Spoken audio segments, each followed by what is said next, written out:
যুক্তরাষ্ট্রের মধ্য পশ্চিমের অঙ্গরাজ্য ইন্ডিয়ানা। এই রাজ্যের ছোট্ট ছিমছাম নান্দনিক শহর ইন্ডিয়ানাপলিস। এখানেই প্রবাসীরা যেন আবহমান গ্রাম বাংলার পরিবেশ তৈরি করে নিয়েছেন। উত্তর আমেরিকা বাংলা সাহিত্য ও সংস্কৃতি সম্মেলন উপলক্ষে এ আয়োজন, আর তা দেখতে ভিড় স্থানীয় বাংলাদেশিদের। আমরা কখনো বাংলাদেশে থাকি নাই, আমরা আমেরিকাতে বড় হচ্ছি, তো বাংলাদেশের ছাপ যাতে আমাদের সবসময় থাকে।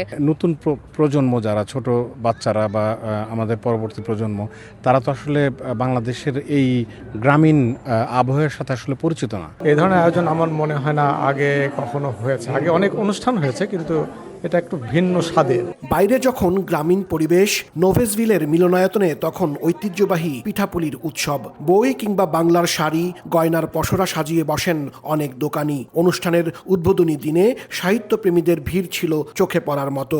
এত সুন্দর সুন্দর পিঠা বানিয়েছে সবাই এত কষ্ট করে, যেটা একটা বিরাট আনন্দের ব্যাপার। আমার বাবা খুবই বাংলা ল্যাঙ্গুয়েজ ভালোবাসে, সব সময় কবিতা বলে, কবিতা লেখে। আমার অনেক ভালো লাগছে এই নাচ করতে, এই জায়গাটা অনেক সুন্দর করছে। আমি পাটিসাপটা পিঠা নিয়ে আসছি, তো আশা করি সবার ভালো লাগবে। পিঠা আমাদের বাঙালির ঐতিহ্য।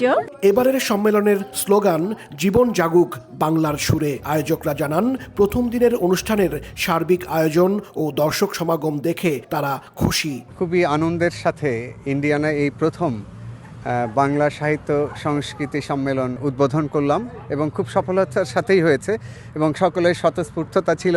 নতুন প্রজন্মের কবিতা আবৃত্তি কিংবা লেখকদের আলোচনা সবকিছুই উপভোগ করেছেন দর্শকরা। উত্তর আমেরিকার বাংলা সাহিত্য ও সংস্কৃতির এই আয়োজনটি বিভিন্ন অঙ্গরাজ্যের বিভিন্ন শহরে এক এক বছর অনুষ্ঠিত হয়ে থাকে। এই 16তম আয়োজনটি ইন্ডিয়ানায় প্রথমবারের মতো আয়োজন করল শিকড় নামে স্থানীয় একটি সংগঠন, যেখানে প্রবাসী বাংলাদেশিরা ফিরে গেলেন জন্মভূমি আর মাতৃভূমিতে, আর নতুন প্রজন্মকে পরিচয় করিয়ে দিলেন বাংলার ইতিহাস, ঐতিহ্য আর কৃষ্টি সংস্কৃতির সাথে। হাসানুজ্জামান সাকি, সময় সংবাদ, ইন্ডিয়ানাপলিস, ইন্ডিয়ানা, যুক্তরাষ্ট্র।